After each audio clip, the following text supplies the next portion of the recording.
सहनाववतो सहनौ भुनक्तो सह वीर्यङ्करवावहै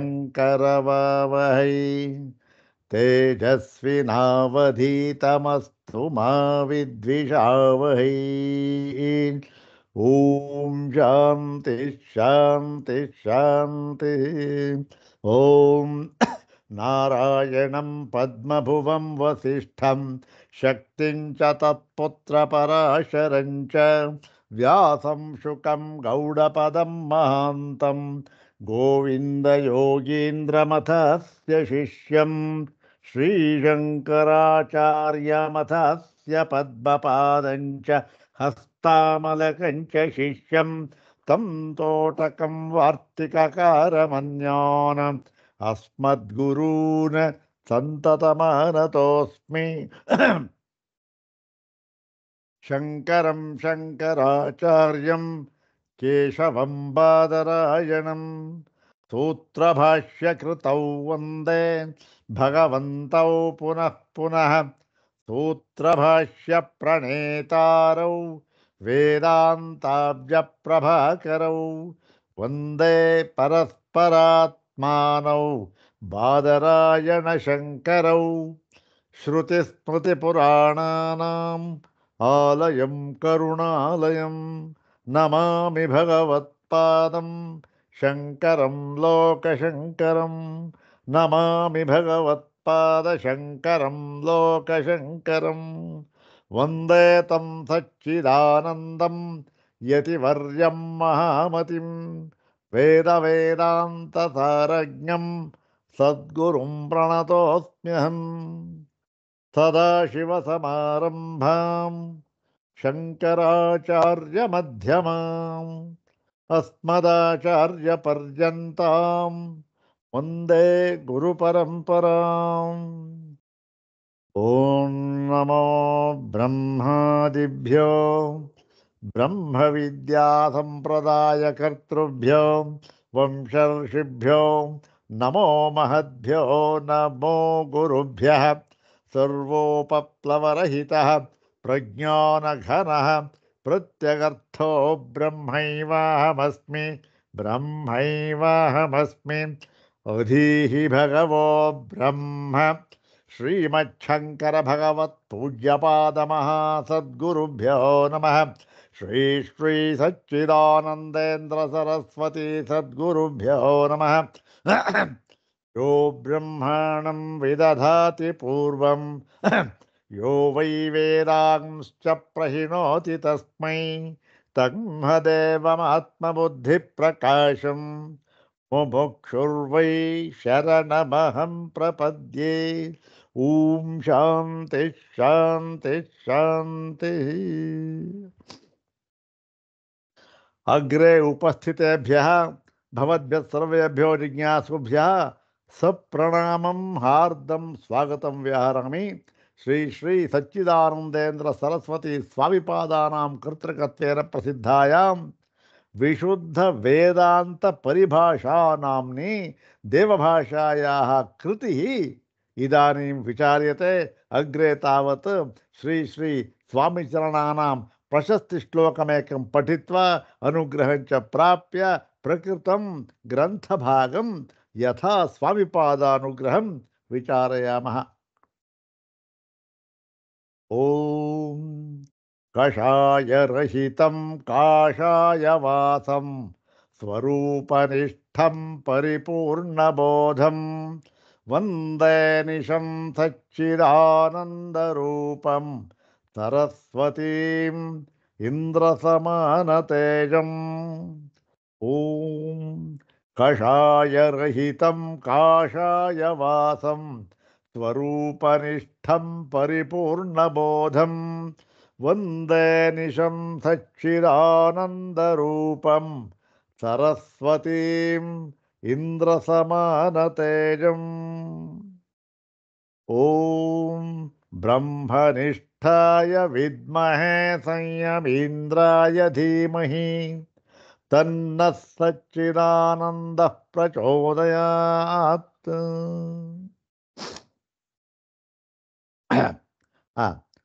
विशुद्ध ವೇದಾಂತ ಪರಿಭಾಷಾ ಸ್ವಾಮಿಪಾದರವರ ಒಂದು ಅನನ್ಯ ಗ್ರಂಥ ಕೃತಿ. ಅದರಲ್ಲಿ ಪ್ರಾಸ್ತಾವಿಕಿ ವಿಜ್ಞಪ್ತಿ ಎಂಬತಕ್ಕಂಥ ಒಂದು ಪ್ರಾಸ್ತಾವಿಕಿ ವಿಜ್ಞಪ್ತಿ, ಪ್ರಸ್ತಾವನೆ ಏನು, ಈ ಒಂದು ಗ್ರಂಥ ಭಾಗ ಇದೆಯಲ್ಲ ಅದರ ರಚನೆಯ ಉದ್ದೇಶ ಏನು, ಅದಕ್ಕೆ ಯಾತಕ್ಕೆ ಈ ಥರ ಹೆಸರಿಟ್ಟಿದ್ದೇವೆ ಎಂಬುದಾಗಿ ಎಲ್ಲವನ್ನೂ ಕೂಡ ಹೇಳಿದರು. ಅದರಲ್ಲಿ ಮೊಟ್ಟ ಮೊದಲಿಗೆ ಪ್ರಕರಣಾಭಿಧಾನಂ ಅಂತ ಹೇಳಿ, ಈ ಒಂದು ಪ್ರಕರಣಕ್ಕೆ ಯಾತಕ್ಕೆ ನಾವು ವೇದಾಂತ ಪರಿಭಾಷಾ ಅಂದರೆ ಸಾಕಾಗಿತ್ತು, ವಿಶುದ್ಧ ಅನ್ನೋ ಪದವನ್ನು, ವಿಶುದ್ಧ ಎನ್ನುವ ವಿಶೇಷಣವನ್ನು ನಾವು ಯಾತಕ್ಕೆ ಬಳಸಿದ್ದೇವೆ ಅಂತ ಹೇಳಿ ಅವರು ಒಂದು ಗಮನಿಸಬೇಕಾದ ಅಂಶ ಇದೆ ಇಲ್ಲಿ. ಏನು, ಈ ವಿಶುದ್ಧ ಎನ್ನುವ ಪದವನ್ನು ಸ್ವಾಮಿಪಾದರವರು ಈ ಬೇರೆಯ ಒಂದು ಗ್ರಂಥದಲ್ಲೂ ಕೂಡ ನನಗೆ ಗೊತ್ತಿರೋ ಹಾಗೆ ಸಂಬಂಧಪಟ್ಟ ಹಾಗೆ ಬರೆದಿದ್ದಾರೆ. ಯಾವುದದು? ವಿಶುದ್ಧ ವೇದಾಂತ ಸಾರಹ ಅಂತ ಒಂದು ಗ್ರಂಥ. ಹೌದು ತಾನೆ? ವಿಶುದ್ಧ ವೇದಾಂತ ಸಾರಹ ಅಂತ ಒಂದು ಗ್ರಂಥ. ಅಲ್ಲಿಯೂ ಕೂಡ ವಿಶುದ್ಧ ವೇದಾಂತ ಸಾರ, ಅದರ ವಿಶುದ್ಧ ವೇದಾಂತ ಸಾರವೇನು, ಹಾಗಾದ್ರೆ ಅಶುದ್ಧ ವೇದಾಂತ ಸಾರ ಇದೆಯೇ ಅಂದರೆ ಅಲ್ಲೂ ಕೂಡ ಇದೇ ಪ್ರಶ್ನೆಯನ್ನು ಹಾಕಿಕೊಂಡು ಇಲ್ಲಿ ಏನು ಉತ್ತರವನ್ನು ಕೊಟ್ಟಿದ್ದಾರೆ, ಆ ಪ್ರಕರಣಾಭಿಧಾನಕ್ಕೆ ಸಮಂಜಸವಾಗಿ ಏನು ಹೇಳಿದ್ದಾರೆ ಅದನ್ನೇ ಅಲ್ಲೂ ಹೇಳಿದ್ದಾರೆ. ಬೇರೆಯ ಒಂದು ವಾಕ್ಯದ ಮೂಲಕವಾಗಿ, ವಾಕ್ಯ ರಚನೆ ಬೇರೆ ಅಷ್ಟೇ ಹೊರತು ಅರ್ಥ ಎಲ್ಲ ಒಂದೇ. ಇಲ್ಲಿ ಏನು ಹೇಳಿದ್ದಾರೆ, ಇಲ್ಲಿ ಹೇಳಿರೋದು ಅದೇ. ಏನು, ನಾವು ವಿಶುದ್ಧ ಅಂತ ಇಟ್ಟಿರೋದು ಅಶುದ್ಧ ಒಂದಿದೆ ಅಂತ ಹೇಳೋದಕ್ಕಲ್ಲ, ಅದಕ್ಕೆ ವಿರುದ್ಧವಾಗಿದೆ ಅಂತ ಹೇಳೋದಕ್ಕಲ್ಲ.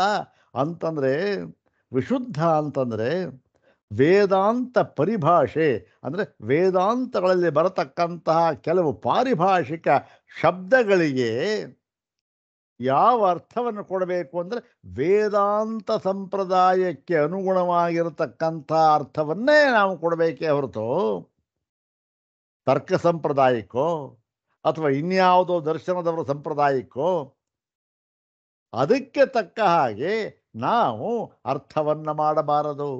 ಅರ್ಥವನ್ನು ಮಾಡೋದು ಏನಾಗುತ್ತೆ, ಈ ಒಂದು ವೇದಾಂತಗಳಿಂದ ಆಗತಕ್ಕಂತಹ ಪ್ರಯೋಜನ ಅಂತ ಏನಿದೆ ಅದು ನಮಗೆ ಆಗೋದಿಲ್ಲ.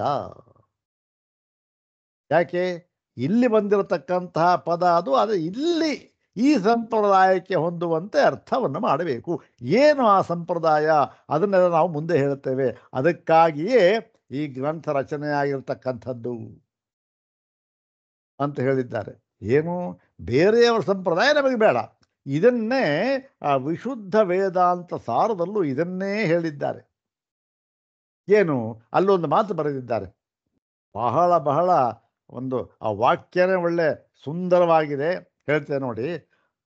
ದರ್ಶನಾಂತರ ಪ್ರಮೇಯ ಪ್ರಕ್ರಿಯಾ ಪಂಕಸ್ಪರ್ಶ ಮಂತರೇಣ ವಿಶುದ್ಧೋಯಂ ವೇದಾಂತ. ಏನು, ದರ್ಶನಾಂತರ ಪ್ರಮೇಯ ಪ್ರಕ್ರಿಯಾ ಪಂಕಸ್ಪರ್ಶ ಮಂತರೇಣ.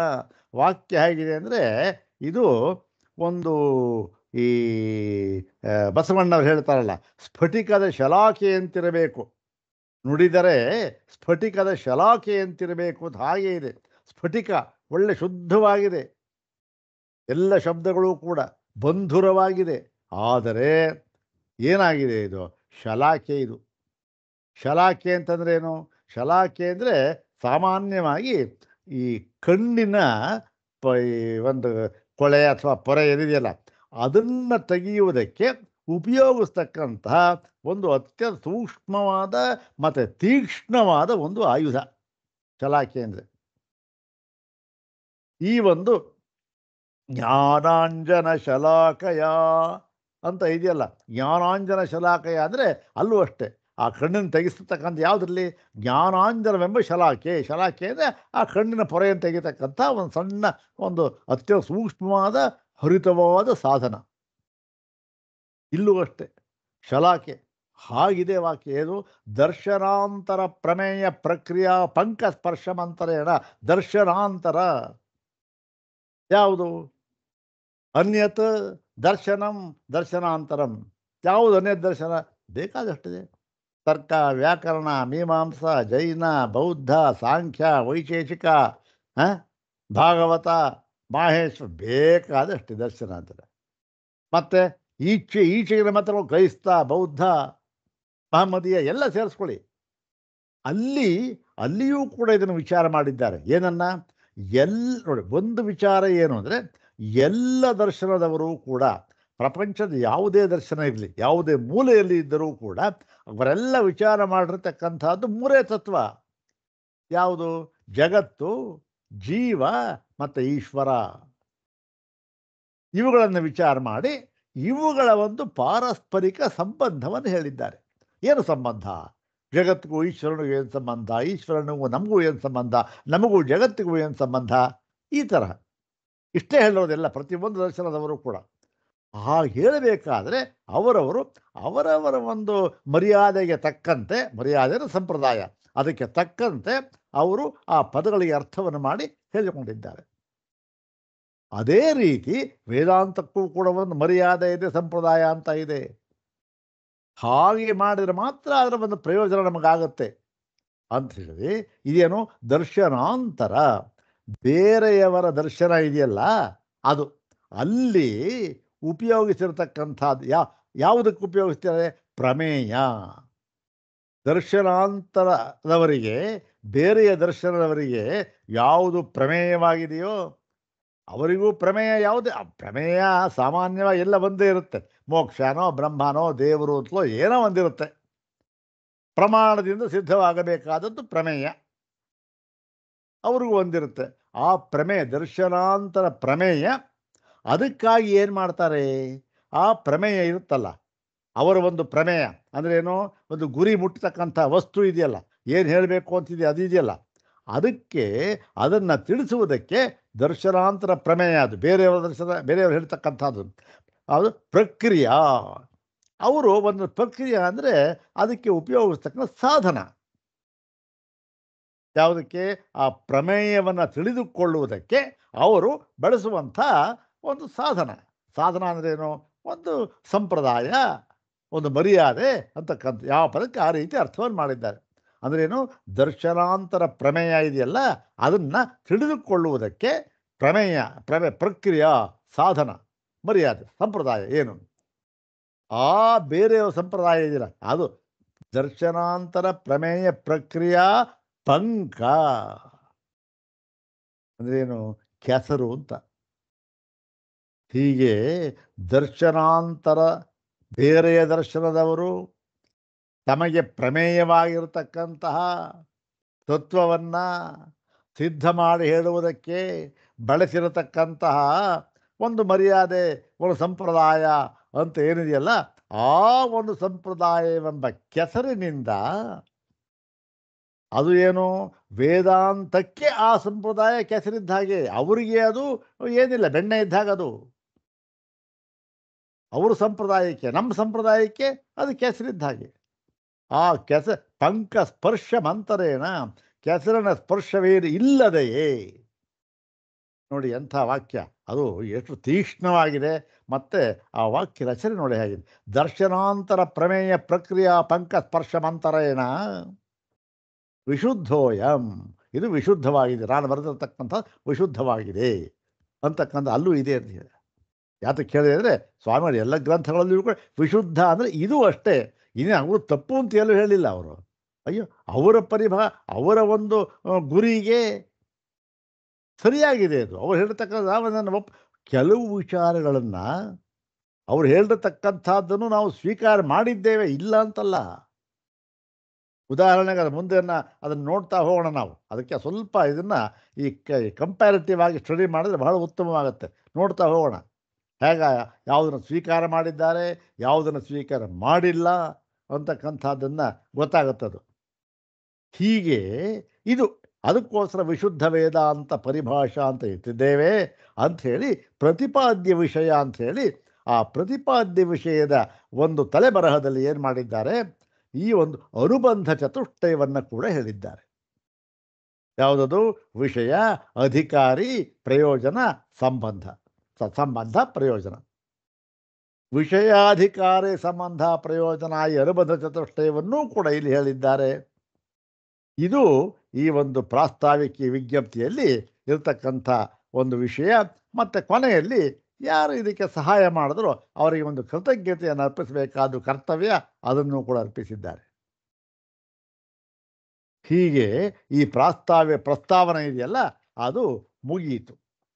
ಏನು ಈ ಪ್ರಸ್ತಾವನೆಯಲ್ಲಿ ಆ ಒಂದು ಅನುಬಂಧ ಚತುಷ್ಟಯವನ್ನು ಹೇಳಿದ್ರಲ್ಲ, ಅದರಲ್ಲಿ ಮೊಟ್ಟ ಮೊದಲನೇನು ವಿಷಯ ಗೊತ್ತಾನೆ. ವಿಷಯ, ಆಮೇಲೆ ಅಧಿಕಾರಿ, ಸಂಬಂಧ, ಪ್ರಯೋಜನ. ಮೊಟ್ಟ ಮೊದಲು ವಿಷಯ. ವಿಷಯ ಏನು ಈ ಒಂದು ಶಾಸ್ತ್ರಕ್ಕೆ? ಯಾವುದಕ್ಕೆ? ವೇದಾಂತಕ್ಕೆ ವಿಷಯ ಯಾವುದು?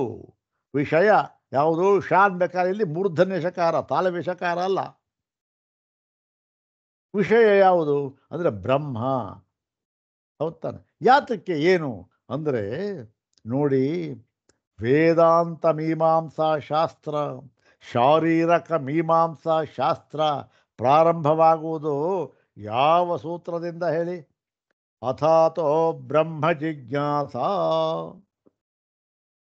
ಅಂತ ಹೇಳಿ. ಇಲ್ಲಿ ಬ್ರಹ್ಮ ಜಿಜ್ಞಾಸ. ಬ್ರಹ್ಮ ಜಿಜ್ಞಾಸ ಅಂದರೆ ಯಾವುದು? ಬ್ರಹ್ಮ ಅಲ್ಲ. ಇಲ್ಲಿ ಬ್ರಹ್ಮ ಅಂದರೆ ಯಾರಾಯಿತು? ಚತುರ್ಮುಖ ಬ್ರಹ್ಮ, ಹಿರಣ್ಯಗರ್ಭ ಬ್ರಹ್ಮ, ಸೂತ್ರಾತ್ಮ, ಮತ್ತೆ ಎಲ್ಲ ಸೃಷ್ಟಿಕರ್ತ, ಎಲ್ಲ ನಾಮರೂಪಗಳ ದ್ವೈತಗಳ ಸೃಷ್ಟಿಕರ್ತ ಅವನು. ಮತ್ತೆ ಪ್ರಥಮಜ, ಅವನು ಮೊದಲು ಹುಟ್ಟಿದವನು.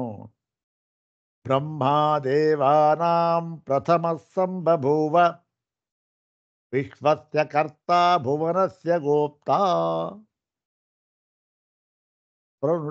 ಹೀಗೆ ಅವನಲ್ಲ ಇಲ್ಲಿ ವಿಷಯ. ಯಾವುದು? ಬ್ರಹ್ಮ. ಅವನಿಗೂ ಕೂಡ ಆತ್ಮನಾಗಿರತಕ್ಕಂಥವನು. ಅಂತಹ ಪ್ರಥಮ ಹುಟ್ಟಿದ ಹಿರಣ್ಯಗರ್ಭನಿಗೂ ಕೂಡ ಸ್ವರೂಪಭೂತರಾಗಿರ್ತಕ್ಕಂಥವರು ಇವರು ಬ್ರಹ್ಮ, ಮುಖ್ಯ ಬ್ರಹ್ಮ. ಅವನನ್ನು ಕುರಿತು ವಿಚಾರ ಮಾಡಿದ್ದಾರೆ ವೇದಾಂತ ಮೀಮಾಂಸಾ ಶಾಸ್ತ್ರದಲ್ಲಿ, ಶಾರೀರಕ ಮೀಮಾಂಸಾ ಶಾಸ್ತ್ರದಲ್ಲಿ. ಬ್ರಹ್ಮ ಅದು ವಿಷಯ. ಅದನ್ನೇ ಸ್ವಾಮಿಪಾದರವರು ಇಲ್ಲಿ ತಗೊಂಡಿದ್ದಾರೆ. ಮೊಟ್ಟ ಮೊದಲನೇ ವಿಷಯ ಬ್ರಹ್ಮ. ನೋಡೋಣ ಏನು ಅಂತ. ಈಗ ಗ್ರಂಥ ಪ್ರಾರಂಭವಾಗ್ತಾ ಇದೆ. ಗ್ರಂಥ ಪ್ರಾರಂಭವನ್ನು ಮತ್ತೊಂದು ಬಾರಿ ಸ್ವಾಮಿಪಾದರವರ ಪ್ರಾರ್ಥನೆಯನ್ನು ಮಾಡಿ ನಮಗೆ ಒಂದು ಬುದ್ಧಿಯನ್ನು, ತಮ್ಮ ವಾಕ್ಯಗಳನ್ನು ನಾವು ಹೇಗೆ ಅರ್ಥ ಮಾಡಿಕೊಳ್ಳಬೇಕೋ ಅದೇ ರೀತಿ ನಮ್ಮ ಬುದ್ಧಿಯನ್ನು ಪ್ರೇರೇಪಿಸಿ ಅಂತ ಹೇಳಿದಾಗೆ. ಅದು ಯಾವುದದು? ಅದೇ ಓಂ ಬ್ರಹ್ಮನಿಷ್ಠಾಯ ವಿದ್ಮಹೇ ಸಂಯಮೀಂದ್ರಾಯ ಧೀಮಹಿ ತನ್ನ ಸಚ್ಚಿದಾನಂದ ಪ್ರಚೋದಯಾತ್. ಇದು ನೋಡೋಣ. ಮೊಟ್ಟ ಮೊದಲು ಮಂಗಳ ಶ್ಲೋಕ ಅಂತಕ್ಕಂಥದ್ದು ಸಾಂಪ್ರದಾಯಿಕವಾದ ಬಂದ ಮಂಗಳ ಶ್ಲೋಕ. ಈಗ ಈ ಮಂಗಳ ಶ್ಲೋಕವನ್ನು ಯಾತಕ್ಕೆ ಮಾಡ್ತಾರೆ? ಇದೆಲ್ಲ ಎಲ್ಲಿ? ಈ ಸಾಮಾನ್ಯವ ಎಲ್ಲ ವ್ಯಾಖ್ಯಾನ ಗ್ರಂಥಗಳಲ್ಲೂ ಕೂಡ ಎಲ್ಲ ಹೇಳ್ತಾರೆ, ಮಂಗಳ ಶ್ಲೋಕ ಅಂತ ಮಾಡ್ತಾರೆ. ಯಾತಕ್ಕೆ ಮಾಡ್ತಾರೆ ಅಂತಂದರೆ, ಈಗ ನಾವು ಪ್ರಾರಂಭ ಮಾಡಬೇಕೆಂದಿರುವ ಈ ಗ್ರಂಥ ಇದೆಯಲ್ಲ, ಗ್ರಂಥ ಭಾಗ, ಇದು ನಿರ್ವಿಘ್ನವಾಗಿ ಪರಿಸಮಾಪ್ತವಾಗುವುದಕ್ಕೆ ಒಂದು ಮೊಟ್ಟ ಮೊದಲು ನಿರ್ವಿಘ್ನವಾಗಿ ಇದು ಪರಿಸಮಾಪ್ತಿ ಆಗಬೇಕು. ನಿರ್ವಿಘ್ನ ಅಂದರೆ ಏನು? ನಿರ್ವಿಘ್ನ ಅಂತಂದರೆ ಇಲ್ಲಿ ಬೇಕಾದಷ್ಟು ವಿಘ್ನಗಳಿದೆ. ಏನು?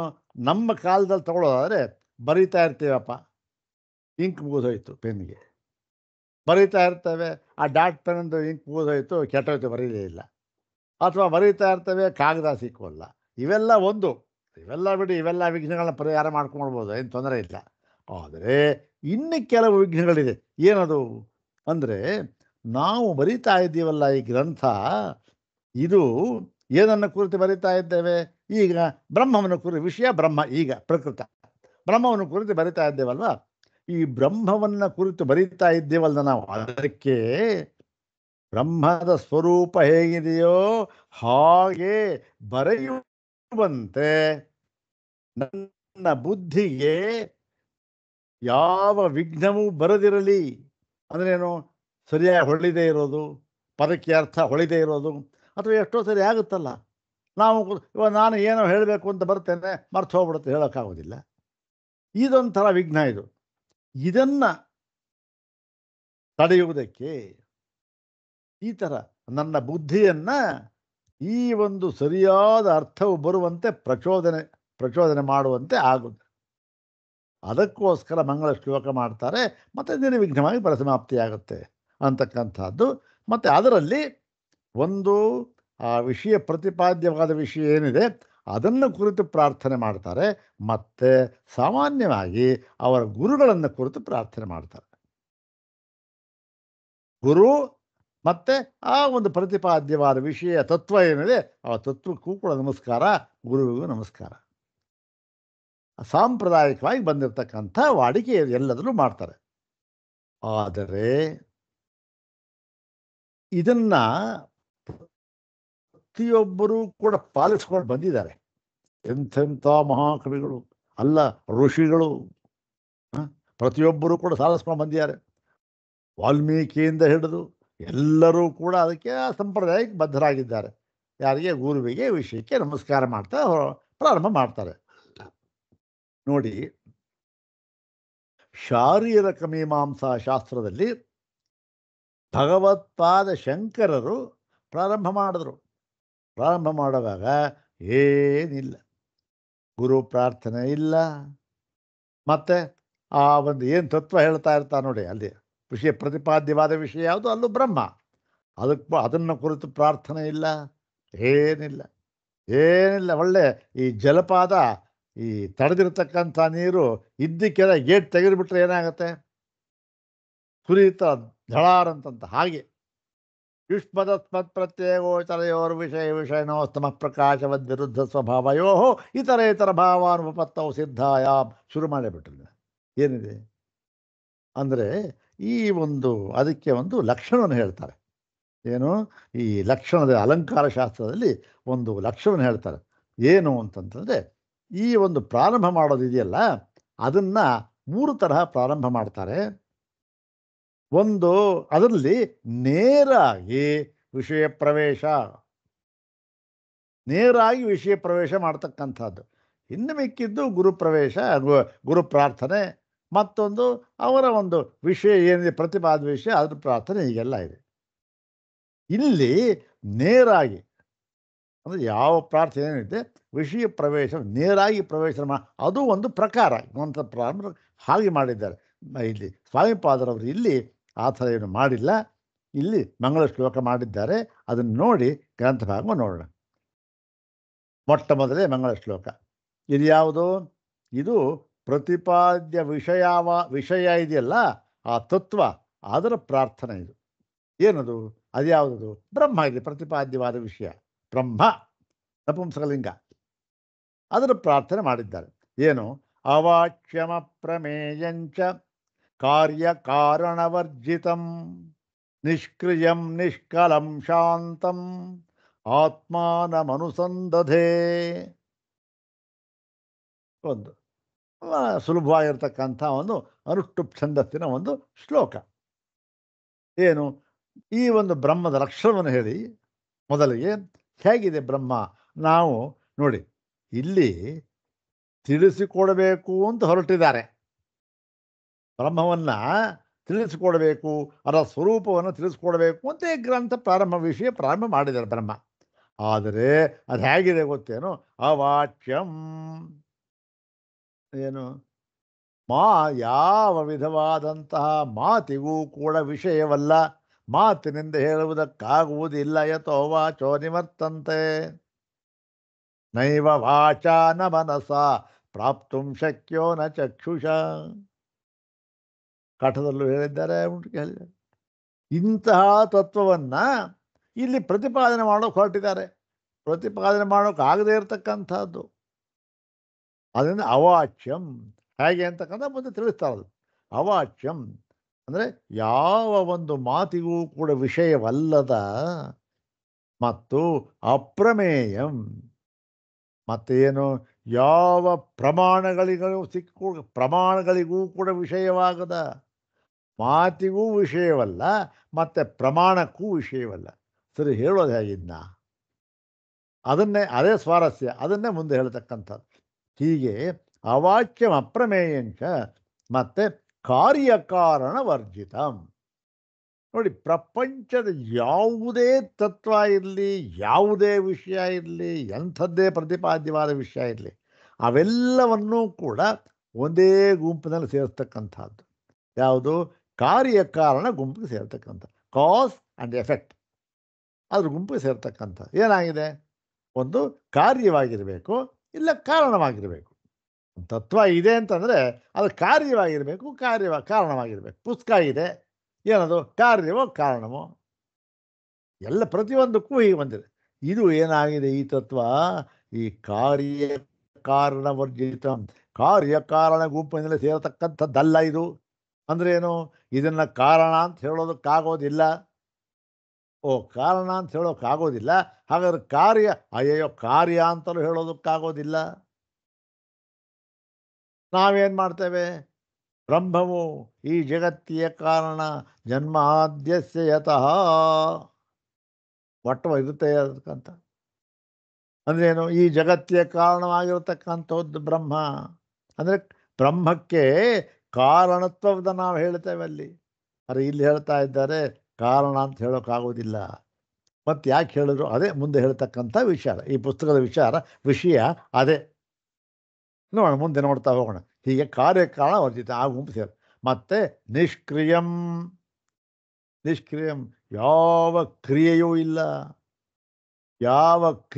ಇಲ್ಲ, ಆದ್ದರಿಂದಲೇ ಇದು ಕಾರಣವಾಗುವುದಕ್ಕೆ ಸಾಧ್ಯವಿಲ್ಲ. ಕಾರಣ ಅಂತಂದೇನು? ಏನೋ ಕ್ರಿಯೆ ಇರಬೇಕು. ಕಾರ್ಯ ಅಂದ್ರೇನು? ಯಾವುದೋ ಕ್ರಿಯೆ ಇರಬೇಕು. ಕಾರ್ಯ, ಉತ್ಪಾದ್ಯ, ಪ್ರಾಪ್ಯ, ಸಂಸ್ಕಾರ್ಯ, ವಿಕಾರ್ಯ, ಹೀಗೆ ಏನೋ ಒಂದು ಕಾರ್ಯ ಇರಬೇಕು. ಇದ್ಯಾವುದೂ ಅಲ್ಲ. ಉತ್ಪಾದ್ಯಾದಿ ಚತುರ್ವಿಧ ಕಾರ್ಯ ವಿಲಕ್ಷಣಂ ಬ್ರಹ್ಮ, ತತ್ವ ಸಮನ್ವಯಾತನ ಸೂತ್ರದಲ್ಲಿ ಬರೀತಾರೆ. ಇಂತಹದ್ದು ಯಾವುದು? ನಿಷ್ಕ್ರಿಯಂ. ಆಮೇಲಿಂದ ನಿಷ್ಕಲಂ. ನಿಷ್ಕಲಂ ಅಂದರೆ ಯಾವ ವಿಧವಾದ ಕಲೆಯೂ ಕೂಡ ಇಲ್ಲ. 16 ಕಲೆ ಅಂತ ಹೇಳ್ತಾರೆ. ಅಂದರೆ ಏನು? ಯಾವ ಕಲೆ ಇದೆ ಅಂತ ಆಯಿತೋ ಅದಕ್ಕೆ ವಿಕಾರ ಶತಸಿದ್ಧ. ಒಂದು ಹೋಗುತ್ತೆ, ಒಂದು ಬರುತ್ತೆ. ಚಂದ್ರನ ಕಲೆ ಇದೆ, ಶುಕ್ಲ ಪಕ್ಷದಲ್ಲಿ ಬೆಳೀತಾ ಹೋಗುತ್ತೆ, ಉತ್ಕರ್ಷ ತಲುಪುತ್ತೆ.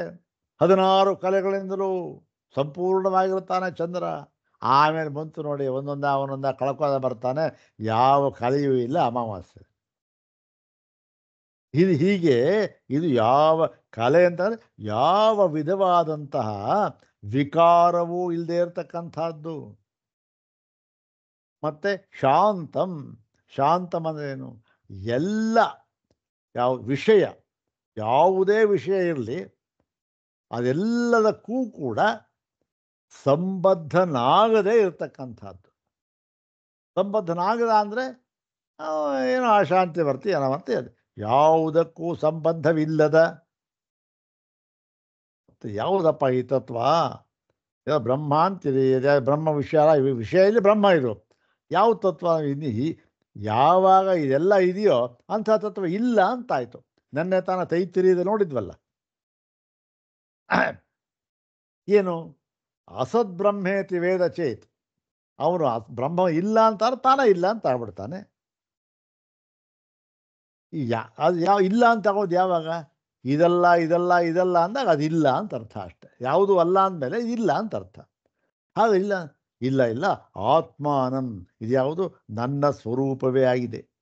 ಇಂತಹ ಇದ್ಯಾವುದು ಸೂಚನೆ? ಇದು ಶ್ವೇತಾಶ್ವತರ. ನಿಷ್ಕ್ರಿಯಂ ನಿಷ್ಕಲಂ ಶಾಂತಂ ನಿರವದ್ಯಂ ನಿರಂಜನಂ ನಿಷ್ಕಲಂ ನಿಷ್ಕ್ರಿಯಂ ಶಾಂತಂ. ಅದನ್ನೇ ಇಲ್ಲಿ ಹಾಕಿದ್ದಾರೆ ಸ್ವಾಮಿಪಾದರು. ಮತ್ತೆ ಆತ್ಮಾನ ನಾನು ಅನುಸಂಧಾಮಿ, ಅಂದರೆ ನಾನು ಅನುಸಂಧಾನ ಮಾಡುತ್ತೇನೆ. ಅಂದ್ರೇನು?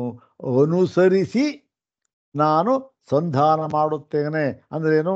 ನನ್ನ ಬುದ್ಧಿಯಲ್ಲಿ ಅದನ್ನು ನಿಲ್ಲಿಸಿ ಅನುಭವಕ್ಕೆ ತಂದುಕೊಳ್ಳುತ್ತೇನೆ. ಬರೀ ಸುಮ್ಮನೆ ಏನೋ ಓದೋದು ಮಾಡ್ತಲ್ಲ, ಅನುಭವಕ್ಕೆ ತಂದುಕೊಳ್ತೇನೆ,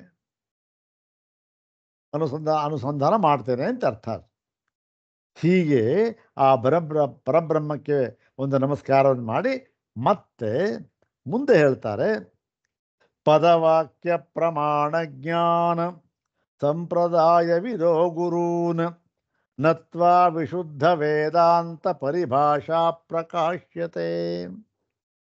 ವಿಷಯ ಆಯಿತು, ತತ್ವಕ್ಕೆ ನಮಸ್ಕಾರ ಆಯಿತು, ಇನ್ನು ಗುರುವಿಗೆ ನಮಸ್ಕಾರ. ಯಾರು ಗುರು ಅಂದರೆ ಈ ಒಂದು ಇದನ್ನು ಹೇಳ್ತಾರೆ. ಒಂದು ನಿಮಿಷ.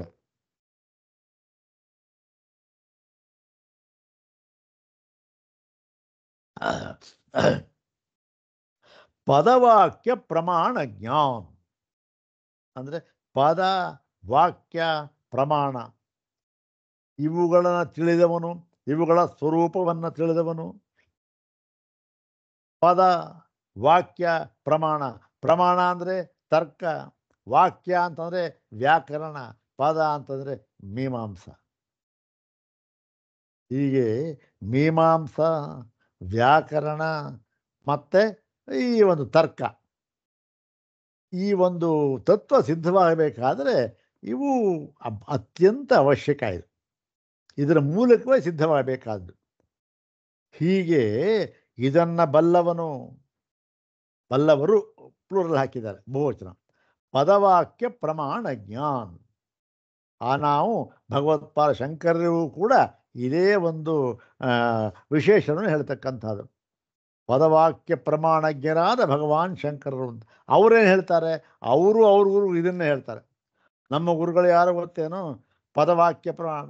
ಯೈರಿಮೇ ಗುರುಭಿಃ ಪೂರ್ವಂ ಪದವಾಕ್ಯ ಪ್ರಮಾಣತಃ ವ್ಯಾಖ್ಯಾತಾ ಸರ್ವ ವೇದಾಂತ ತಾನ್ ನಿತ್ಯಂ ಪ್ರಣತೋಸ್ಮ್ಯಹಂ. ಎಲ್ಲಿ? ತೈತ್ತಿರಿಯ ಆಚಾರ್ಯ ಬರೆದಿರ್ತಕ್ಕಂಥದ್ದು. ಅಲ್ಲೂ ಕೂಡ ಪದವಾಕ್ಯ ಪ್ರಮಾಣ. ಯೈರಿಮೇ ಗುರುಭಿಃ ಪೂರ್ವಂ ಪದವಾಕ್ಯ ಪ್ರಮಾಣತಃ. ಅವರೇನು ಪದವಾಕ್ಯ ಪ್ರಮಾಣ ಪೂರ್ವಕವಾಗಿ ವ್ಯಾಖ್ಯಾತಾ ಸರ್ವ ವೇದಾಂತ, ಎಲ್ಲ ವೇದಾಂತಗಳನ್ನು ಕೂಡ ವ್ಯಾಖ್ಯಾನ ಮಾಡಿದ್ದಾರೆ. ಯಾವುದರಂತೆ? ಪದವಾಕ್ಯ ಪ್ರಮಾಣಕ್ಕೆ ಅನುಗುಣವಾಗಿ. ಅದು ಅನುಗುಣ ಮಾಡಬೇಕಾದ್ರೆ ಏನಾಗಿರಬೇಕು? ಅದನ್ನು ತಿಳಿದವನಾಗಿರಬೇಕು ಅವನು. ಆದ್ದರಿಂದ ಪದವಾಕ್ಯ ಪ್ರಮಾಣವನ್ನು ತಿಳಿದಂತಕ್ಕಂಥ ಅದರ ಜ್ಞಾನ ಇರ್ತಕ್ಕಂಥವನು. ಮತ್ತು ನೋಡಿ, ಇಷ್ಟಿದ್ರೂ ಸಾಲದು. ಪದವಾಕ್ಯ ಪ್ರಮಾಣಕ್ಕೆ ಎಲ್ರಿಗೂ ಇರುತ್ತೆ. ತರ್ಕಶಾಸ್ತ್ರದವ್ರಿಗೆ ಇರುತ್ತೆ, ಮೀಮಾಂಸದವ್ರಿಗೆ ಇರುತ್ತೆ, ಪ್ರತಿಯೊಬ್ಬರಿಗೂ ಪದವಾಕ್ಯ ಪ್ರಮಾಣಕ್ಕಿದೆ ಅವರು. ಆದರೆ ಇಲ್ಲಿ ಇನ್ನೊಂದು ಹಾಕಿದ್ದಾರೆ, ಸಂಪ್ರದಾಯವಿದೋ ಗುರೂನ್. ಸಂಪ್ರದಾಯ, ಅದಕ್ಕೆ ವಿಶುದ್ಧ ವೇದಾಂತ ಅಂತ ಹಾಕಿದ್ರು. ಅದಕ್ಕೆ ಎಂದ್ರೇನು? ಈ ವೇದಾಂತದ ಒಂದು ವಿಶಿಷ್ಟವಾದ ಸಂಪ್ರದಾಯವನ್ನು ಬಲ್ಲವನು. ಸಂಪ್ರದಾಯವಿದ, ಸಂಪ್ರದಾಯವನ್ನು ಸಂಪ್ರದಾಯಂ ವೇತ್ತಿ ಇತಿ ಸಂಪ್ರದಾಯ ವಿತ್.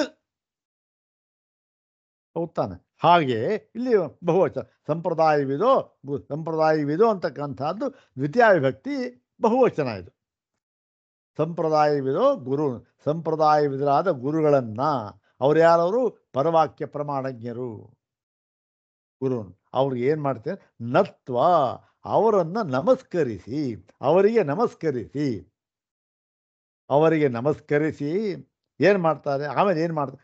ನಂತರ ನಾನು ವಿಶುದ್ಧ ವೇದಾಂತ ಪರಿಭಾಷಾ ವಿಶುದ್ಧ ವೇದಾಂತ ಪರಿಭಾಷಾ ಪ್ರಕಾಶ್ಯತೆ, ಇದನ್ನು ನಾನು ಪ್ರಕಾಶಪಡಿಸುತ್ತೇನೆ. ಇದು ನನ್ನಿಂದ ಪ್ರಕಾಶಗೊಳಿಸಲ್ಪಡುತ್ತದೆ. ನೋಡಿ, ಇಲ್ಲಿ ನಾನು ಬರಿತಾ ಇದ್ದೀನಿ ಅಂತ ಹೇಳಲಿಲ್ಲ ಸ್ವಾಮಿಪಾದರವರು. ಬರಿತಾ ಇದ್ದೀನಿ ಏನಾಗ್ಬಿಡುತ್ತೆ? ಇವರ ಸ್ವಂತ ಅಭಿಪ್ರಾಯ ಅಂತ ಆಗ್ಬಿಡುತ್ತೆ. ನಾನೊಂದು ಪುಸ್ತಕ ನನ್ನ ಸ್ವಂತ ಅಭಿಪ್ರಾಯ ಏನೋ ಬರಿತಾ ಇದ್ದೀನಿ ಅಲ್ವಾ? ಹೀಗೆ ಬರಿತಾ ಇದ್ದೀನಿ, ನಾನು ಗ್ರಂಥವನ್ನು ರಚನೆ ಮಾಡ್ತಾ ಇದ್ದೀನಿ ಅಂತ ಎಲ್ಲೂ ಹೇಳಿಲ್ಲ ಇವರು. ಪ್ರಕಾಶತೆ ಏನು? ನಾನು ಇದೇ ಅದು ನಾನೇ ಬರಿತಾ ಇಲ್ಲ ಹೊಸದಾಗಿ. ಅದನ್ನು ಪ್ರಕಾಶ್ಯತೆ ಅಂದರೆ ಈಚೆಗೆ ತಂದು ಜನರಿಗೆ ನಾನು ತೋರಿಸುತ್ತೇನೆ ಅಂತ ಅರ್ಥ. ಅದನ್ನು ನಾನು ಬೆಳಗುತ್ತೇನೆ, ಅದು ಲೈಟ್, ಅದರ ಮೇಲೆ ಫೋಕಸ್ ಮಾಡ್ತೇನೆ. ಎಲ್ಲ ನೋಡಿಕೊಳ್ಳಿ ಅಷ್ಟೇ. ಇರ್ತಕ್ಕಂಥ ವಸ್ತು, ಇರ್ತಕ್ಕಂಥ ತತ್ವ, ನಾನೇನು ಹೊಸದಾಗಿ ಬರೀತಾ ಇಲ್ಲ. ವೇದಾಂತ ಸಂಪ್ರದಾಯ ಅಂತಕ್ಕಂಥದ್ದು ನಾನೇನು ಹೇಳಲಿಲ್ಲ. ಇದನ್ನ ಎಲ್ಲ ಹೇಳ್ತಾರಲ್ಲ ಈಗ, ಏನ್ರಿ ಸ್ವಾಮಿಪಾದರವರು ಎಲ್ಲ ವ್ಯಾಖ್ಯಾನಕಾರರನ್ನು ದೂಷಣೆ ಮಾಡಿಬಿಟ್ರು. ಏನು ಅವ್ರದ್ದೇ ಏನೋ ಸಂಪ್ರದಾಯ ಅಂತೆ, ಇದೇ ಸಂಪ್ರದಾಯವಂತೆ, ನಾನು ಬರೆದಿದ್ದೇ ಸರಿ ಅಂತ ಹೇಳ್ತಾರೆ. ಎಲ್ಲಿ ಎಲ್ಲಿ ನೋಡಿರಿ? ಸಂಪ್ರದಾಯವಿದು ಸಂಪ್ರದಾಯವಿದರು ಅಂದ್ರೇನು? ಆ ಸಂಪ್ರದಾಯವಿದರಾದ ಗುರುಗಳನ್ನು ನಮಸ್ಕರಿಸಿ.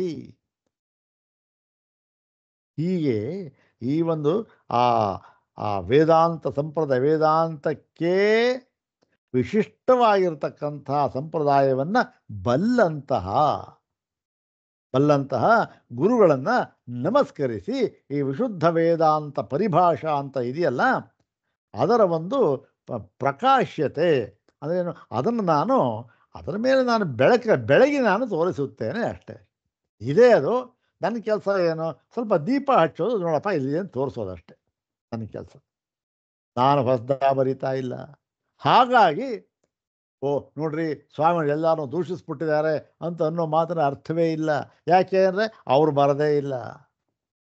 ಮತ್ತೇನು ಮಾಡಿದ್ದಾರೆ?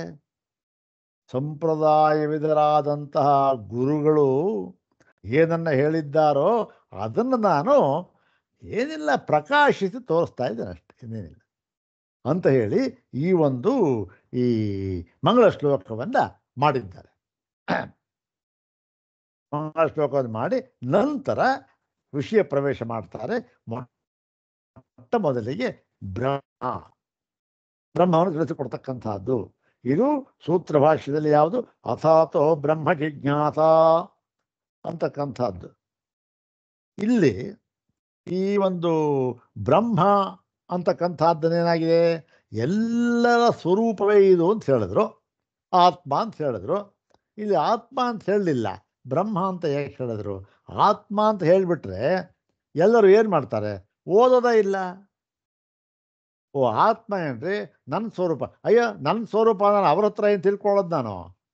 ಅಲ್ಲ, ಇವಾಗ ನನ್ನ ವಿಚಾರವಾಗಿ ನಾನು ವಿಮರ್ಶೆ ಮಾಡಿ ತಿಳ್ಕೊಳ್ಬೇಕೇ ಹೊರತು ಅವ್ರು ಯಾರು ಹೇಳೋಕ್ಕೆ ನನಗೆ ಅಂತ ಓದೋದೇ ಇಲ್ಲ. ಆದ್ದರಿಂದ ಬ್ರಹ್ಮ ಅಂತ ಹಾಕಿದ್ದಾರೆ. ಬ್ರಹ್ಮ ಅಂದ್ರೇನು? ಏನೋ ಒಂಥರ ಇದು ಈ ಒಂದು ಪರೋಕ್ಷ ತತ್ವ ಇದ್ದ ಹಾಗೆ, ಅಲ್ಲ ಅದು ಅಪರೋಕ್ಷ ಹೇಳಿ, ಓ ಪರೋಕ್ಷವ ಬ್ರಹ್ಮವ ಅಷ್ಟೊಂದು ದೊಡ್ಡದ ಅಂಥೇಳಿ ತಿಳ್ಕೊಳ್ಳೋಣ. ಆಮೇಲೆ ಹೇಳ್ತಾರೆ ಕೊನೆಗೆ, ಅಯ್ಯೋ ತಿಳ್ಕೊಳ್ಬೇಕಾದ್ದ ಇಲ್ಲಯ್ಯ, ನೀನೇ ಆ ಬ್ರಹ್ಮ ಅಂತ ಹಂತ ಹಂತವಾಗಿ ತರತಕ್ಕಂಥ ಒಂದು ವಿಚಾರ. ಹೀಗೆ ಈ ಬ್ರಹ್ಮ ಎಂಬತಕ್ಕಂಥ ಒಂದು ಪದವನ್ನು ತಗೊಂಡು, ಇದೇನಿದು ಪರಿಭಾಷೆ. ಇದು ಈ ಪರಿಭಾಷೆನೇನು ವೇದಾಂತದಲ್ಲಿ ಉಪಯೋಗಿಸಿರ್ತಕ್ಕಂಥ ಒಂದು ಟೆಕ್ನಿಕಲ್ ವರ್ಡ್. ಈ ಪರಿಭಾಷೆ ಅಂತಂದ ಮೇಲೆ ಈ ಬ್ರಹ್ಮ ಅಂತನ್ನುವ ಶಬ್ದಕ್ಕೆ ಯಾವ ರೀತಿ ಅರ್ಥ ಮಾಡ್ಬೇಕು ನಾವು ಅಂದರೆ, ಇಲ್ಲಿ ಹೇಳಿದ್ದಾರಲ್ಲ ಹಿಂದೆ, ಈ ಬ್ರಹ್ಮ ಎನ್ನುವ ಶಬ್ದಕ್ಕೆ ವೇದಾಂತದ ಮರ್ಯಾದೆ ಹೇಗಿದೆಯೋ, ವೇದಾಂತ ಸಂಪ್ರದಾಯ ಹೇಗಿದೆಯೋ ಅದರ ಪ್ರಕಾರ ಅರ್ಥವನ್ನು ಮಾಡಬೇಕು ಅಷ್ಟೆ. ಇವಾಗ ಪುರಾಣದಲ್ಲಿ ಏನು ಹೇಳಿದೆ? ಪುರಾಣದಲ್ಲಿ ಏನು ಹೇಳಿದೆ? ಬ್ರಹ್ಮ ನೋಡ್ರಿ, ಅವನು ದೇವರು, ಅವನೇ ಪರಮಾತ್ಮ, ಅವನೇನು ಸರ್ವಗುಣ ಸಂಪನ್ನ, ಹಾಗೆ ಹೀಗೆ ಅಂತ ಹೇಳಿ ವಿಭೂತಿಯನ್ನೆಲ್ಲ ಹೇಳಿ ಮಾಡಿ ಬಂದು ಪೂಜೆ ಮಾಡಬೇಕು. ಅಲ್ಲ, ಬ್ರಹ್ಮ ಅದು ಅಲ್ಲಿ ಸಂಪ್ರದಾಯ, ಅದು ಪುರಾಣ ಸಂಪ್ರದಾಯ. ಇನ್ನೊಂದು ಕಡೆ ಪೂಜೆಯನ್ನು ಅದು ಆ ಸಂಪ್ರದಾಯ, ಹೀಗೆ ಪೂಜಿಸಬೇಕು ಅದಾ ಸಂಪ್ರದಾಯ. ಅವೆಲ್ಲ ಇದು ವೇದಾಂತ ಸಂಪ್ರದಾಯದಲ್ಲಿ ಬ್ರಹ್ಮ ಅಂದರೆ ಏನರ್ಥ ಅಂತ ಅನ್ನುವುದನ್ನು ಹೇಳಬೇಕು. ಅದು ಮುಖ್ಯವಾದದ್ದು. ಅಂದರೆ ಏನು?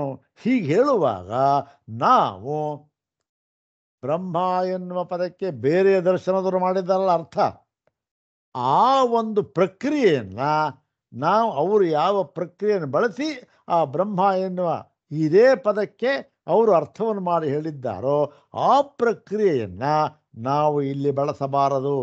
ನಾನು ಇಲ್ಲಿ ಬಳಸಿಲ್ಲ ಆ ಪ್ರಕ್ರಿಯೆಯನ್ನು. ಆದ್ದರಿಂದಲೇ ಇದನ್ನು ಆ ಒಂದು ಪ್ರಕ್ರಿಯೆ ಇದೆಯಲ್ಲ ಅದಕ್ಕಿಂತ ವಿಶಿಷ್ಟವಾದದ್ದು. ವಿಶಿಷ್ಟವಾದದ್ದು ಏನು? ವಿಶುದ್ಧವಾದದ್ದು ಅಂತ ವಿಶುದ್ಧ ಅಂತ ಕೊಟ್ಟಿದ್ದೇನೆ ಹೊರತು ಅದು ತಪ್ಪು ಅಂತ ಹೇಳೋ ಅಭಿಪ್ರಾಯ ನನ್ನದಿಲ್ಲ. ತಪ್ಪು ಅಂತಲೇ ಆ ಸಂಪ್ರದಾಯ ಆ ಒಂದು ದರ್ಶನಕ್ಕೆ ಸರಿ ಅದು ಅಂತ ಹೇಳಿ ಈ ಒಂದು ಬ್ರಹ್ಮ ಅಂತಕ್ಕಂಥ ಒಂದು ವಿಷಯವನ್ನು ಪ್ರಾರಂಭ ಮಾಡ್ತಾ ಇದ್ದಾರೆ. ಇದಕ್ಕೆ ಈ ಇನ್ನೊಂದು ವಿಚಾರ, ಈ ಸಂಪ್ರದಾಯ ಅಂತಕ್ಕಂಥದ್ದು ಇದು ಅನೂಚಾನವಾಗಿ ಬಂದಿರತಕ್ಕಂಥದ್ದು. ಪರಬ್ರಹ್ಮನಿಂದ ಹಿಡಿದು ಇಲ್ಲಿಯವರೆಗೆ ಗೌಡಪಾದ ಶಂಕರ ಇಲ್ಲಿಯವರೆಗೂ ಕೂಡ ಎಲ್ಲರೂ ಕೂಡ ಅನುಸರಿಸಿಕೊಂಡು ಬಂದಿರತಕ್ಕಂಥದ್ದು ಅಂತ ಹೇಳಿದರು. ಅವ್ರಿಗೆ ಎಲ್ಲಿಂದ ಬಂತು? ಈಗ ಬ್ರಹ್ಮ ಅನುಸರಿಸ್ಕೊಂಡು ಬಂದ. ಬ್ರಹ್ಮ ಏನು, ಅವನು ಕೂಡ ಅವನು ಬಹಳ ದೊಡ್ಡವನಿರ್ಬೋದು, ಆದರೆ ಅವನು ಯಾರು? ಅವನು ಕೂಡ ನಮ್ಮಂತೆ ನಮ್ಮ ಹಾಗೆಯೇ ಅವನು ಕೂಡ ಹುಟ್ಟಿದವನು. ನಾವು ಆಮೇಲೆ ಹುಟ್ಟಿರ್ಬೋದು, ಅವನು ಮೊದಲು ಹುಟ್ಟಿರ್ಬೋದು ಅಷ್ಟೇ. ಅವನು ಪ್ರಥಮಜ. ಹಾಗಂದ ಮಾತ್ರಕ್ಕೆ ಅವನು ಹುಟ್ಟಿದವನು ತಾನೆ. ಅಲ್ಲಿಗೆ ಅವನು ಹೇಳಿದ್ದನ್ನ ಹೇಗೆ ನಾವು ಪ್ರಮಾಣ ಅಂತ ತಗೊಳ್ಳೋದು? ಅವನ ಪುರುಷಮತಿ ಹುಟ್ಟಿದ, ಅವನು ಹೇಳಿದ್ದ ಅವನ ಅಭಿಪ್ರಾಯ ಆಯಿತು. ಇಲ್ಲ ಇಲ್ಲ, ಅದಕ್ಕೆ ಹೇಳ್ತಾರೆ ಎಲ್ಲ ಶ್ರುತಿಗಳಲ್ಲಿಯೂ ಬ್ರಹ್ಮವನ್ನು ಇವನ ಸಂಪ್ರದಾಯಕ್ಕೆ ಅನುಗುಣವಾಗಿ ತಿಳಿಸ್ಕೊಟ್ಟಿದ್ದಾರೆ. ಬ್ರಹ್ಮವನ್ನು ಹೇಗೆ ತಿಳ್ಕೊಳ್ಬೇಕು ಬ್ರಹ್ಮವನ್ನು ಅನ್ನೋದಕ್ಕೆ ಒಂದು ಸಂಪ್ರದಾಯ ಇದೆ. ಆ ಸಂಪ್ರದಾಯವನ್ನು ಅನುಸರಿಸಿ ನಾವು ಈ ಬ್ರಹ್ಮ ಶಬ್ದಕ್ಕೆ ಅರ್ಥವನ್ನು ಮಾಡ್ತಾ ಇದ್ದೇವೆ. ಅದು ಯಾವುದು ಅದನ್ನು ಇವಾಗ ನಾನು ಸುಮ್ಮನೆ ಹೇಳ್ತೇನೆ ಅಷ್ಟೇ, ಮುಂದೆ ಅವರು ಹೇಳಿದ್ದಾರೆ. ಅದೇ ಅಧ್ಯಾರೋಪಾಪವಾದ ಸಂಪ್ರದಾಯ. ಮತ್ತೆ ಈ ಬಳಸಬೇಕಾದಂತಹ ಯುಕ್ತಿ ಯಾವುದು? ಯುಕ್ತಿ ಯಾವುದು ಅಂತಂದ್ರೆ ಅದನ್ನು ಮುಂದೆ ಹೇಳಿದ್ರು. ಯಾವುದು? ಅನ್ವಯ ವ್ಯತಿರೇಕವೆಂಬ ಯುಕ್ತಿ. ಅನ್ವಯ ವ್ಯತಿರೇಕವೆಂಬ ಯುಕ್ತಿಯನ್ನು ಬಳಸಿ ಶ್ರುತಿಗಳು ಯಾವ ಸಂಪ್ರದಾಯಕ್ಕೆ ಅನುಗುಣವಾಗಿದ್ದಾನೆ, ಯಾವ ಒಂದು ಪ್ರಕ್ರಿಯೆಯನ್ನು ಅನುಸರಿಸಿ ಬ್ರಹ್ಮಶಬ್ದಕ್ಕೆ ಅರ್ಥವನ್ನು ಮಾಡಿದ್ದಾರೆಯೋ ಅದೇ ರೀತಿ ನಾನು ಅರ್ಥವನ್ನು ಮಾಡಿದ್ದೇನೆ. ವೇದಾಂತದಲ್ಲಿ ಇದು ಅರ್ಥ ಮಾಡಿ ಅಷ್ಟೇ ಹೊರತು ಬೇರೆಯವರ ಒಂದು ಪ್ರಕ್ರಿಯೆಗೆ ಅವರು ಪ್ರಕ್ರಿಯೆ ಬಳಸಿದ್ದಾರಲ್ಲ ಅದನ್ನು ನಾನು ತೆಗೆದುಕೊಂಡಿಲ್ಲ. ಅದನ್ನೇ ಅವರು ಸ್ವಾಮಿ ದರ್ಶನಾಂತರ ಪ್ರಮೇಯ ಪ್ರಕ್ರಿಯಾ ಪಂಕ ಸ್ಪರ್ಶ ಮಂತರೇಣ, ಆ ಒಂದು ಕಲುಷಿತವಾಗಿರ್ತಕ್ಕಲ್ಲ ಅದು ಅದರಿಂದ ನಾವು ದೂರ ಇದ್ದೇವೆ ಅಂತ ಹೇಳಿ ಅದನ್ನು ಹೇಳ್ತಾ ಇದ್ದಾರೆ. ಇಲ್ಲಿ ಬ್ರಹ್ಮ ಅಂತಕ್ಕಂಥದ್ದು ಮಾಡ್ತಾರೆ. ಇಲ್ಲಿ ಬ್ರಹ್ಮ ಅಂತನೋ ಶಬ್ದ ಇದಕ್ಕೆ ಹೇಳ್ತಾ ಅದು ಈ ಅಷ್ಟೇನೋ ವಿವರವಾದ ಯಾಕೆ ವಿವರಿಸೋಕ್ಕಾಗೋದು ಇಲ್ಲೇ ಹೇಳ್ಬೋದು. ಅವಾಚ್ಯಮ ಪ್ರಮೇಯಂಚ ಅಂತ ಹೇಳಿದ್ದಾರಲ್ಲ, ಸಂಕ್ಷಿಪ್ತವಾಗಿ ತಿಳಿಸಿ ಮತ್ತೆ ಏನು ಮತ್ತೆ ಬಂದಿರತಕ್ಕಂಥದ್ದು ಸೂತ್ರ ಭಾಷೆ ಬಂದಿರತಕ್ಕ ಮೊಟ್ಟ ಮೊದಲ ವಿಚಾರ. ಅಲ್ಲೇನು ಅಥಾತೋ ಬ್ರಹ್ಮ ಜಿಜ್ಞಾಸ ಅಂತ ಹೇಳಿದ್ರು, ಅದಕ್ಕೆ ನಾನು ವ್ಯಾಖ್ಯಾನ ಮಾಡ್ತೇನೆ ಅಂತ ಹೇಳಿಬಿಟ್ಟು ಅದ್ಯಾವುದು ಅಧ್ಯಾಸ ಅವಿದ್ಯೆ ಅಂತ ತಗೊಂಡ್ಬಿಟ್ರಲ್ಲ ಆಚಾರ್ಯರು. ಇದು ಹೇಗೆ ಇದು ಅಂತಕ್ಕಂಥದ್ದು ವಿಸ್ತಾರವಾಗಿ ಅದನ್ನು ಬರೆದಿದ್ದಾರೆ. ಅದನ್ನೆಲ್ಲ ಈ ಮುಂದೆ ಬರುತ್ತೆ. ಅದನ್ನು ಯಥಾವತ್ತಾಗಿ ಈ ವಿಶೇಷ ಏನು ಅಂತಂದರೆ ಇದೇ ಒಂದು ಬೇರೆಯ ಒಂದು ಇದರಲ್ಲಿ ಏನು ಹೇಳಿದ್ದಾರೆ ಅವರು, ಈ ಪರಿಭಾಷಾ ಗ್ರಂಥ ಇದೆಯಲ್ಲ ಅದರಲ್ಲಿ ಸ್ಥೂಲವಾಗಿ ಏನು ಹೇಳಿದ್ದಾರೆ, ಅದರಲ್ಲಿ ಯಾವುದು ಒಪ್ಪಿಗೆ ಆಗಿದೆ, ಯಾವುದು ಒಪ್ಪಿಗೆ ಆಗಿಲ್ಲ ಅಂತಕ್ಕಂಥದ್ದನ್ನು ಕೂಡ ಸ್ವಲ್ಪ ಅದನ್ನು ಸೂಕ್ಷ್ಮವಾಗಿ ಅಥವಾ ಭಾಳ ಸಂಕ್ಷೇಪವಾಗಿ ನೋಡ್ಕೊಳ್ತಾ ಮುಂದೆ ಹೋಗೋಣ. ಈ ಒಂದು ಪ್ರಾರಂಭ ಬ್ರಹ್ಮ ಅಂತ ಅನ್ನೋದನ್ನು ಮುಂದಿನ ಭಾಗದಲ್ಲಿ ನೋಡೋಣ. ಓಂ ಶಾಂತಿ ಶಾಂತಿ ಶಾಂತಿ. ಓಂ ತತ್ಸತ್.